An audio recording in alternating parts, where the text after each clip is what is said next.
mama arangije aramubwira ngo ntukanyite nyoko ko sinakubyaye ngo nyoka ahari urahazi. Arangije aramubwira ngo nyoko, ibintu bibabaje cyane. Aramubwira ngo nyoka ahantu ari urahazi, ngo ugende ujye gutaburura amagufwa yiwe ngo uze tuyateke mu isombe.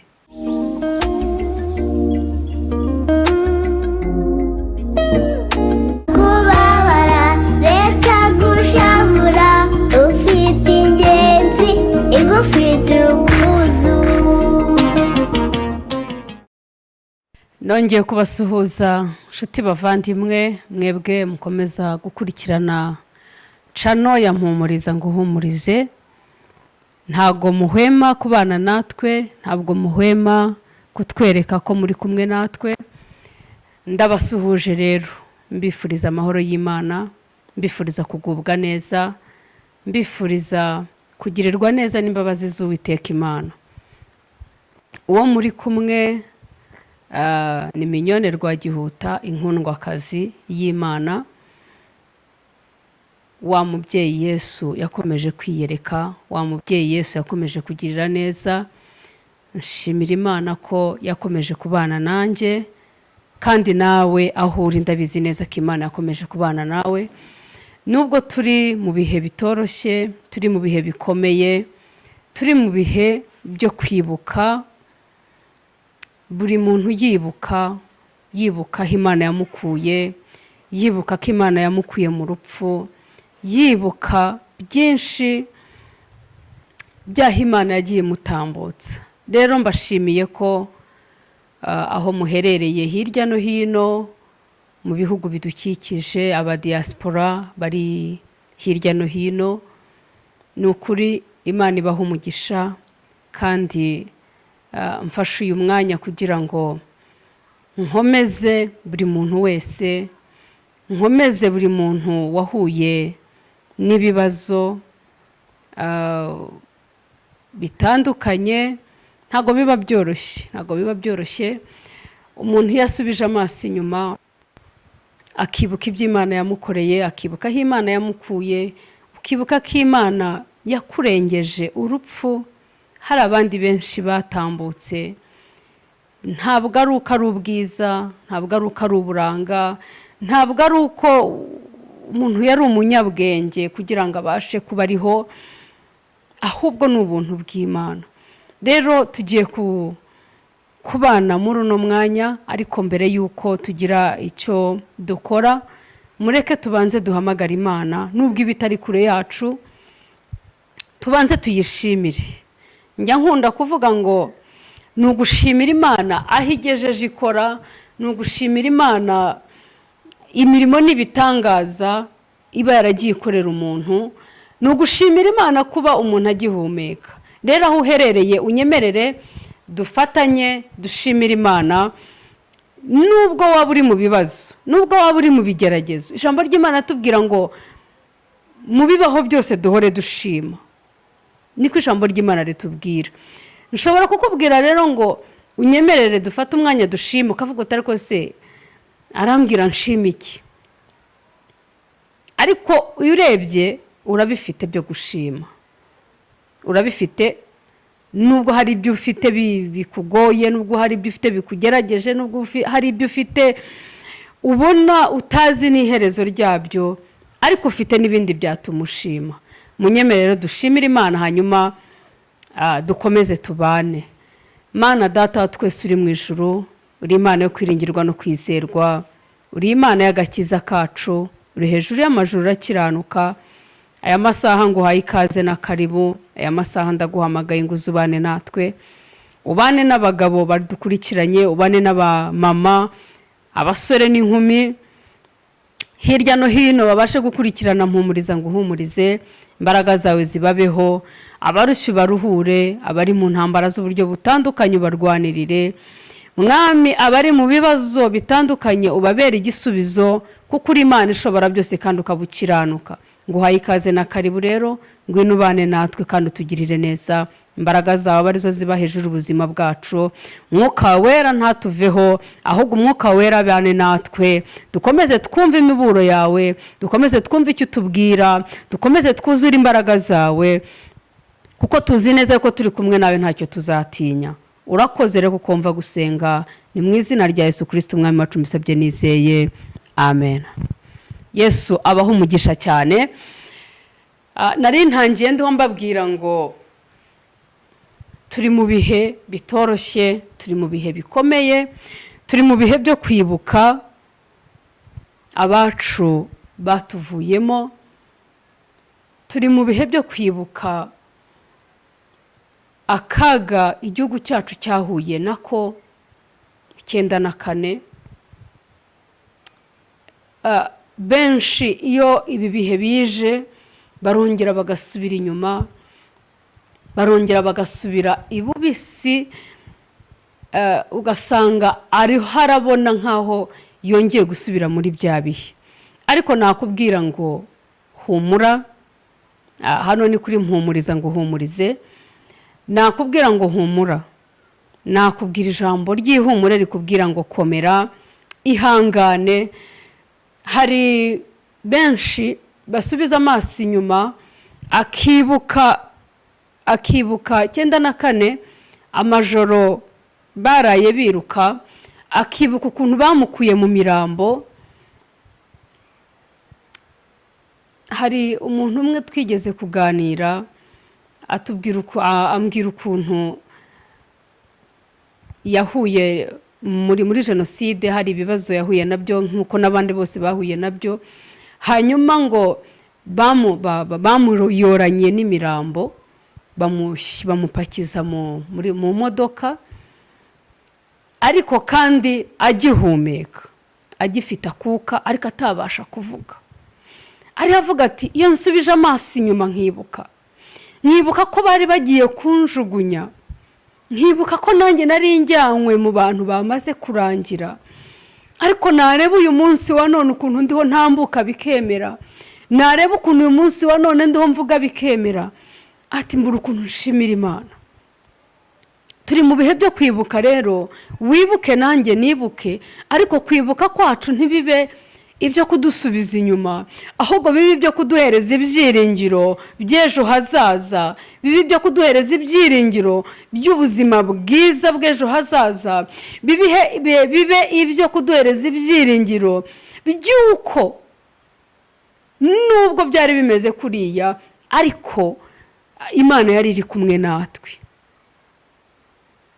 Ni ukuri mwebwe mudukurikiranye kuri mpumuriza ngo humurize, nagira ngo mbwire unkurikiye, hari abana benshi kugeza ino saha batazi inkomoko yabo, batazi aho bavuka. Ibyo abandi bavuga iby'amoko we ntabwo azi uwo ari we. Ntazi niba ari umuhutu, ntazi niba ari umututsi, ntazi niba ari umutwa, ntazi niba ari umunyiginya, ntazi niba ari umusinga, ntazi niba ntacyo azi, kubera amateka mabi yabaye 1994. Yari muto, hari n'abavutse muri ibyo bihe, mama we akaba ariho yirukanka amutwite, igihe kikagera muri iyo ntambara, muri ibyo bibazo akamubyara, nyina agapfa, ariko umwana akaba ariho. Byari bikwiriye yuko bene nk'abo ngabo batazi uko byagenze, atazi ngo se ngewe nkomoka ahangaha, mu by'ukuri afite igikomere, afite umubabaro. Hari igihe umuntu, biratandukanye, hari igihe umuntu aba asanzwe ahazi, aza ahavuka, ariko akaba yarababuze, ariko nibura akaba ahazi. Hakabaho n'uwo nguwo rero wavutse mu ntambara, ariko akaba atazi, nta n'umuzi wenda ngo arajya ko yanamurangisha.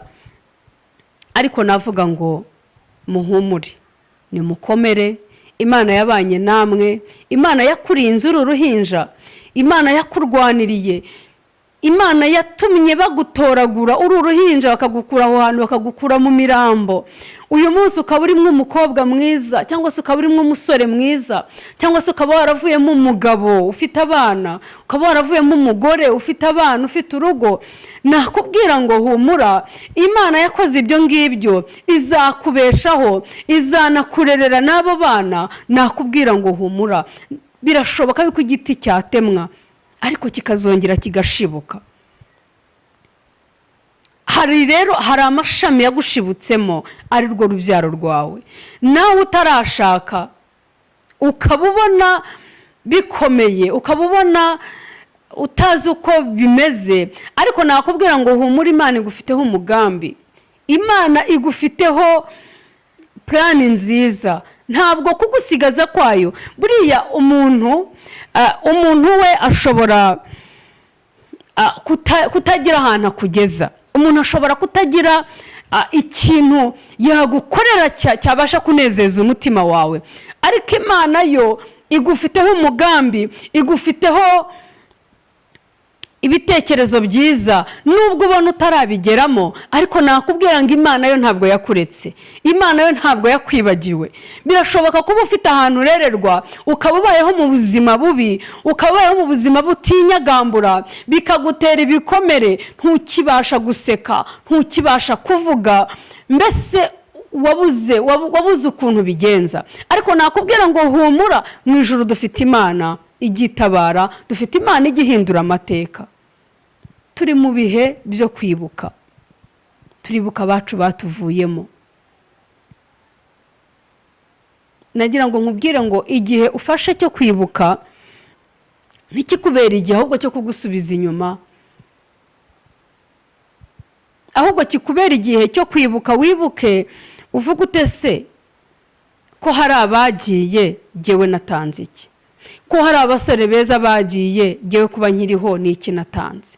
Ko hari abakobwa beza bagiye bandushaga uburanga, kuki jyewe nkiriho?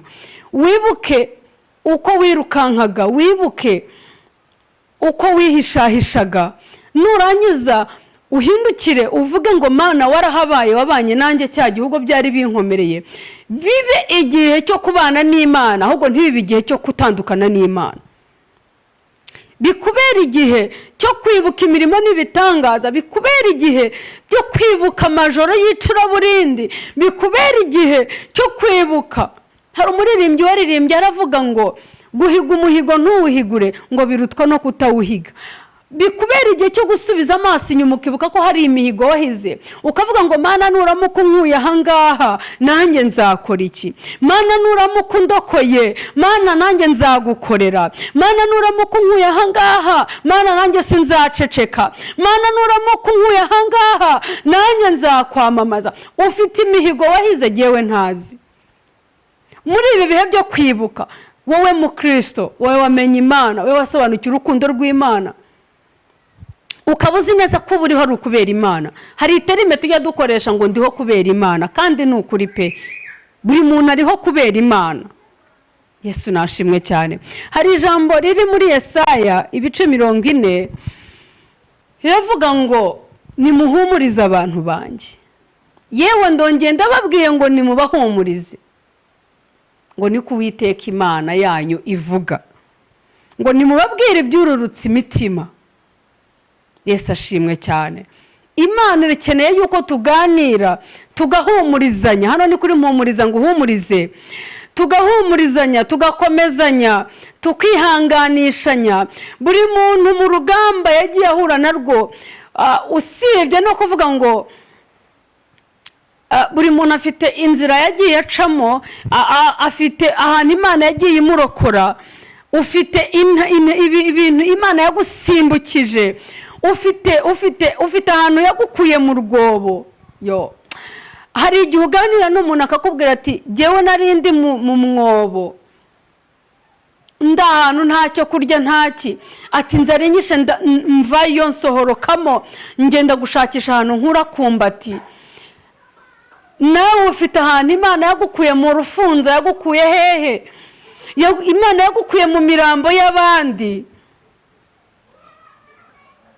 Iki gihe kiba igihe cyo kwibuka, twibuke ariko tuniyubaka, twibuke turiho turwana no kugira ngo satani akorwe n'isoni. Satani washatse gushaka kudutsikamira no gutuma amateka yacu n'ubuzima bwacu duhora duheranwa n'agahinda. Ahubwo twibuke dutekereza ku Mana, tuvuga ngo Mana warahabaye cyagiye, warahabaye cyagihe, cya gihugu byari binkomereye, hari uwasigaye wenyine, agasigara nta muryango, agasigara ntawe bavindimwe, baravutse ari benshi, akisanga yarasigaye ari wenyine. Ese wibwira ko kuba warasigaye wenyine hari ikiguzi watanze? Ntacyo watanze. Nakubwira ngo humura, nakubwira ngo komera, haracyari ibyiringiro. Aho ugeze ubwira Imana ngo aho ugejeje ukora Mana mbaye ngushimiye. Hari Imana ikugejeje aho ngaho, hari Imana itumye warabaye umubyeyi ufite abana kandi ubundi wari warasigaye uri wenyine. Abo rero ujye ubareba nk'ifoto y'uko Uwiteka Imana yakubwiye ngo baho, wongere ubeho. Ngo yadusanze twigaragura mu ivata, ngirangije atubwira ngo nitubeho, turangije tubaho. Uriho rero kubera Imana, ndiho kubera Imana. Mfashe uyu mwanya mpumuriza abadukurikiye muri hirya no hino, abari mu gihugu cyacu, abari hanze y'igihugu. Mwagiye muhura n'ihungabana, mwahuye n'ibikomere bitandukanye, mwahuye n'inzitizi n'ibibazo n'intambara, ariko mfashe uyu mwanya mvuga ngo muhumure. Nkuko ijambo ry'Imana ryatubwiye ngo nimuhumurize abantu banjye, ngo yewe ndongeye ndababwiye ngo nimubahumurize, ngo niko Uwiteka Imana avuganye namwe, ngo nimubabwire ibyururutse imitima. Ibihe turimo kandi kuri jyewe numva ntabwo dukwiye guhumurizanya ubu ngubu gusa, ahubwo iteka ryose tujye tubwirana amagambo meza ahumuriza imitima, tujye tubwirana amagambo asubiza intege mu buzima bw'abandi, tujye tubwirana amagambo adakomeretsa ahubwo ahumuriza. Kubera yuko abantu bafite ibikomere byinshi. Abantu urabona umuntu yakubisemo ikote, yakubisemo kositime, yakubisemo ikanzu nziza, yakubisemo, ariko mwimbere afitemo igikomere, ku buryo uvuga ijambo, ikintu kizakubwira umuntu w'umunyabikomere, uvuga ijambo nyamara ritari kuri wowe wumva atari ijambo rishobora kubabaza umuntu, ariko kubera igikomere yibitse mwimbere cy'ibintu biri murimo mwimbere mo ndani, agahita avuga ati yego kabishywe uvuze gutyo, ubundi se urabuzwa n'iki kubivuga? Nanjye se ibyo ni ibikomere biri mu mitima y'abantu, ariko ijambo ry'Imana atubwiye ngo nimuhumurize abantu banjye, nimubabwire ibyururutse imitima. Nshuti mwene data, aho uherereye muri ibi bihe turimo byo kwibuka, muri ibi bihe turimo byo kongera kwibuka abacu batuvuyemo, byo kongera kwibuka ibyabaye, duharanire ko bitazongera kubaho. Birababaje kuba mu ntambara abantu bamwe na bamwe barabaga bafite Bibiliya, afite Bibiliya, yarabwirijwe, yarumvise ijambo ry'Imana. Ndagira ngo wowe udukurikiye, wowe turi kumwe, unyemerere nk'uko iryo kosa ryabayeho tuvuge ngo ntibizongere. Niba uri usenga Imana, ubana n'Imana, utinya Imana, ujye wanga icyaha n'igisa nacyo, ahubwo uvuge ngo se nkanjye nafata izihe ngamba. Hari abantu bamwe muri ibi bihe byo kwibuka, muri ibi bihe by'umubabaro, muri ibi bihe byo gusubira inyuma, umuntu akibuka aho Imana yamukuye, usanga ariho baboneraho gusonga abandi. Nakubwira ngo wowe nuramuka ufunguye mpumuriza ngo uhumurize, ndakwinginze mu rukundo rwa Kristo, ugerageze niba nta n'amagambo meza ugira, ugerageze utangire uyige yo kubwira bagenzi bawe, ubabwire amagambo meza y'ihumure, ubabwire amagambo yo kubakomeza, kugira ngo uvuge amagambo akomeretsa imitima. Hari n'abantu bafatirana abantu muri ibi bihe, akamufatirana akamukorera ikintu kibi, cya kintu gituma none wa muntu no kwiyahura yakwiyahura. wowe udukurikiye, ijambo ry'Imana riratubwira ngo muhumurize abantu banjye, ngo yewe ndongera ndababwira ngo nimubahumurize, mubabwire ibyururutse imitima, mubabwire ibyihumure, mubabwire ngo nimuhumure. Nubwo ibi bintu byabayeho, nubwo mwahuye n'intambara, nubwo mwahuye no kubura banyu, nubwo mwahuye no gusigara, ugasigara uri wenyine, hariho nk'umuntu utarigeze agirirwa amahirwe yo kubona imibiri yabe, ariko akumva amakuru, akumva ko wenda babaroshye muri Nyabarongo. Igihe nk'iki ngiki nibwo agira gutya agafata indabo ukabona yazijyanye muri Nyabarongo, cyangwa se ukabona yafashe indabo yagiye azijyana ahantu. Icyo ni igikomere afite n'ihungabana. Biragusaba yuko umuba hafi, niba nta n'icyo ufite cyo kumukorera. Wa mugabo we niba ubana n'umugore wahuye n'ihungabana nk'iryo ngiryo, unyemerere wirinde kumubwira amagambo yongera kumusesereza. Hari umubyeyi umwe twari duturanye mu bihe nk'ibi ngibi, yari abereye mukase abana, mama wabo yari yarapfuye muri 94. Arangije avuga ijambo ribi, ahamagara uwo mwana w'umukobwa aramubwira ngo yewe runa, undi ati karabe mama. Arangije aramubwira ngo ntukanyite nyoko ko sinakubyaye, ngo nyoka ahari urahazi. Arangije aramubwira ngo nyoko, ibintu bibabaje cyane. Aramubwira ngo nyoka ahantu ari urahazi, ngo ugende ujye gutaburura amagufwa yiwe ngo uze tuyateke mu isombe. Ayo ni amagambo akomeretsa, ababaza. Niyo mpamvu na Bibiliya buriya nta kintu na kimwe kibaho, nta kintu na kimwe kibaho Bibiliya itigeze ivuga. Bibiliya iravuga ngo nimuhumurize abantu banjye. Impamvu ijambo ry'Imana rivuga ngo nimuhumurize abantu banjye, nuko Imana ibizi neza yuko hari abahungabanye. Iyo utinyuka ukabwira umwana gutyo, umubereye uri mu cyimbo cya mama we, ntabwo ari we watumye mama we agenda, ahubwo ni ibyago byabaye. Niba rero wowe warasigaye, kuba warasigaye wasigariye gukomeretsa abandi, ndagira ngo nkwinginge ngusabe, nguhendahende, niba hari n'ibyo mwapfaga ibihe bisa n'ibi ngibi, wimufatirana ngo umufatire mu gihe gisa n'iki, umufatire mu mubabaro, umufatire mu kaga, umufatire mu kwibuka, ngo nurangiza umubwire amagambo amuseseretsa. Ahubwo gerageza umubwire amagambo y'ihumure, umubwire ngo humura, komera, ibi ngibi nubwo byabayeho, kuba uriho ni umugambi w'Imana. Haranira kubaho, uharanire kugira ejo hawe heza, uharanire kugira ubuzima bwiza. Turi kuri mpumuriza ngo uhumurize. Reka tubwirane amagambo meza y'ihumure. Ibi ntabwo ari jye ubivuze, n'ijambo ry'Imana ryabitubwiye. Muhumurize abantu banjye, yewe ndongera ndababwiye ngo nimubahumurize, mubabwire ibyururutse imitima, kugira ngo mubabwire ibibahungabanya. Turi mu gihe cyo kwibuka, ariko twibuke tuniyubaka, twibuke twubaka na bagenzi bacu kugira ngo tubasenye.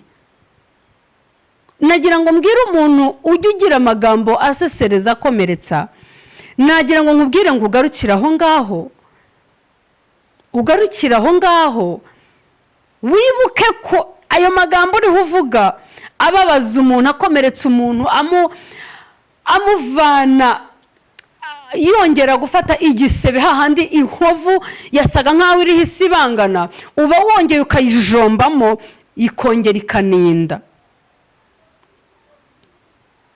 Gerageza wiga amagambo yo guhumuriza, umubwire amagambo yururutse umutima, umubwire uti nubwo ibi ngibi byabaye, ariko dufite Imana, dufite Imana ishobora byose, dufite Imana ikiranuka, dufite Imana ifite imbaraga, dufite Imana ijya yomora ibikomere. Navuga ngo nari mfashe umwanya wo kugira ngo hari abo turi kumwe muri mpumuriza ngo uhumurize, mwahuye n'ihungabana ryinshi, hari abahuye n'ibibazo, hari abagiye bafatwa ku ngufu, hari abagiye agafatwa ku ngufu kandi akabura nabe, hari ibikomere byinshi umuntu yagiye ahura nabyo, ariko ndabizi neza yuko hari aho Imana igejeje ikora, ibyo rero nibyo bita bituma ufata umwanya ugashima ukavuga ngo Mana ndibutse cya gihe, ntibibe kwibuka ari byo kugusubiza hasi, ahubwo bibe byo kugukomeza kugira ngo wavanse ujye imbere, uvuge ngo ndabizi ko ejo hanjye ari heza. Hari n'abandi namwe mudukurikiranye mufite ibikomere bitandukanye, ari abatazi aho bavuka bitewe n'amateka mabi yo muri 1994, twakubwira ngo humura, twakubwira ngo komera. Imana irakuzi kandi iragukunda, Imana igufitiye umugambi muzima, Imana yagukujije ukaba ugejeje imyaka 28, niyo izakugirira neza iteka ryose, niyo izabana nawe. Twakubwira ngo humura, komera, shikama, wihangane, ukomeze urugendo. Turabizi neza yuko Imana igihindura amateka, ubuzima bugakomeza. Rero ndabashimiye, Imana y'amahoro ibaha umugisha, ikomeze ibane namwe, ikomeze imitima y'abatentebukiwe, ikomeze imitima y'abababaye, ikomeze imitima y'abagiye kure, ikomeze imitima. Hari igihe ukubitana n'ibi bihe, wakubitana n'ubuzima n'ubundi urimo bwo muri iyi si butakoroheye, ukavuga ngo ndarutwa n'uwapfuye. Ariko ntabwo urutwa n'uwapfuye, kuko wowe uri muzima, uracyahumeka, kandi ubuzima bwawe buzakomeza mpaka kuko Imana igufiteho umugambi. Urukundo rw'Imana rukomeze rubagote, mukomeze mubane n'Imana, kandi natwe turabakunda. Mureke dukomeze dukundane, dushyigikirane. Ndabizi neza ko Imana nayo iri kumwe natwe. Reka dufatanye dusenga Imana. Nari mfashe umwanya kugira ngo mpumurize wowe wacitse ku icumu, mpumurize wowe wasigaye uri wenyine mu muryango wose. Ndaguhumuriza nkubwira ngo humura, humura, ihangane, ukomere. Kuba ugejeje uyu munsi ntabwo ari impuhwe za Satani, kuba ugejeje uyu munsi ntabwo Satani yaragufitiye imbabazi, ahubwo ni urukundo rw'Imana. Urwo rukundo rw'Imana rero aba ari rwo rukomeza rukugote kugeza mu masaziro yawe. Uwiteka Imana akomeza abane namwe kandi abashyigikire. Reka dufatanye dusenga Imana. Imana yacu, murengezi w'ubugingo, buhungiro bw'abaje bakugana, uri rubasha, urakiranuka. Abanyarwanda bari hirya no hino, ari abari mu gihugu hagati, bahuye na byinshi byahungabanyije imitima yabo, bahuye na byinshi byahungabanyije ubwonko bwabo. Ariko uri Imana ibera hose icyarimwe, uri Imana ikiranuka.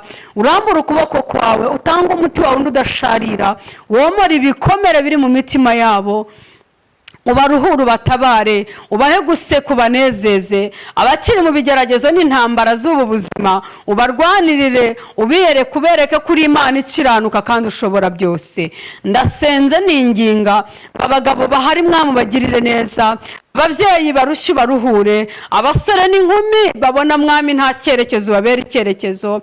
Mwami womora imitima y'Abanyarwanda, uduhe Mwami kwibuka ariko twiyubaka, uduhereze kwibuka cyane, dutekereze imirimo n'ibitangaza, twibuka aho wadukuye, twibuka ko benshi bagiye twe tugasigara, atari uko Mwami turi beza cyangwa dukiranuka, ahubwo icyatumye udusiga ari ukugira ngo dutunganye ibyasigaye bidatunganye. Ntabwo utoteshwa amagambo Mwami, ntabwo utegekwa. Ibyo ushima n'ibyo ushaka aba ari byo biba hejuru ubugingo bwacu n'iteka ryose. Ni mu izina rya Yesu Kristo Umwami wacu mbisabye nizeye, amen.